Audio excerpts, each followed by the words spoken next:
My name is Sarah, and the Ouija board had always intrigued me. The idea of communicating with spirits from beyond the veil fascinated and scared me at the same time. One fateful night, my friends and I decided to test its powers, little knowing that our innocent curiosity would unleash a malevolent force beyond our comprehension. Gathered in my dimly lit living room, we sat around the wooden board, our fingers resting lightly on the planchette. Nervous excitement filled the air as we invoked the spirits, hoping for a response. The planchette moved, almost imperceptibly at first, but then it gained momentum, spelling out a name. Andrew. Gasps filled the room, and we exchanged bewildered glances.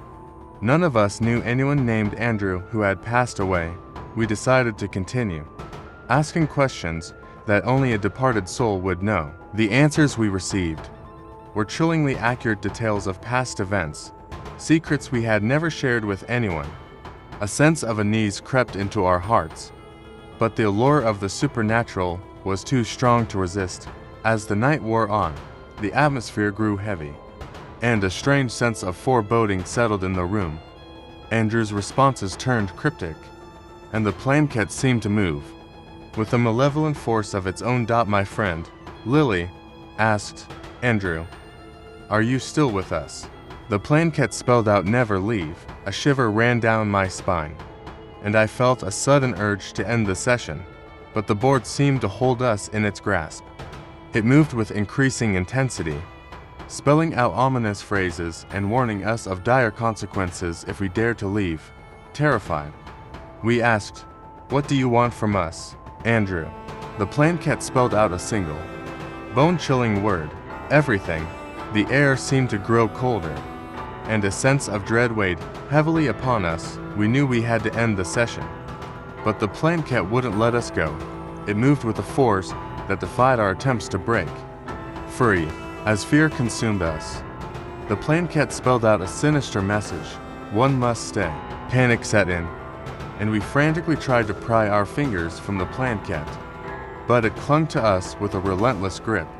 The room felt charged with an otherworldly energy, and we realized that we had unwittingly invited an unseen invader into our lives. Desperation took hold, and we pleaded with the spirit to release us, but its malevolent intentions were clear, and it had no intention of letting go. Suddenly, the lights flickered, and a cold gust of wind swept through the room. A shadowy figure materialized in the corner, its form distorted and grotesque. The air was thick with a sense of malevolence, and the once inviting room now felt like a sinister trap. My heart raced as I looked at my friends, their faces pale with terror. The malevolent presence seemed to feed off our fear, growing stronger with each passing moment. In a last-ditch effort, Lily recited a banishing prayer she had found online. The room seemed to vibrate with an unseen force, and the shadowy figure let out a blood-curdling scream. But the spirit was not so easily banished. It retaliated, throwing objects across the room with an unseen force. The planchette darted across the board, spelling out menacing threats and curses. Realizing that we were no match for the malevolent force, we decided to flee the room. But as we made a dash for the door, an invisible barrier seemed to block our path. "No one leaves," the spirit hissed, its voice echoing through the walls. Panic consumed us, and we huddled together, desperate for a way out.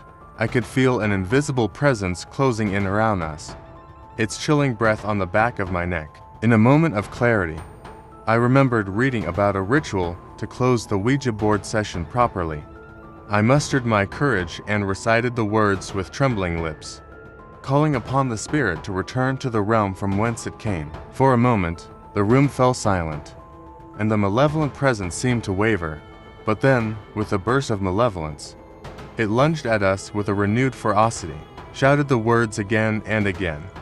Pouring all of my energy into the incantation, the room trembled, and the malevolent presence seemed to struggle against the words of banishment. Finally, with a final burst of effort, the room fell silent. The malevolent force retreated, and we were released from its suffocating grip. Exhausted and shaken, we fled the haunted room, vowing never to dabble in the supernatural again. The Ouija board had taught us a chilling lesson, that some doors are better left closed, and some secrets are not meant to be unlocked. As we left the room, we could still feel the lingering presence of the unseen invader, a haunting reminder of the malevolence we had inadvertently unleashed.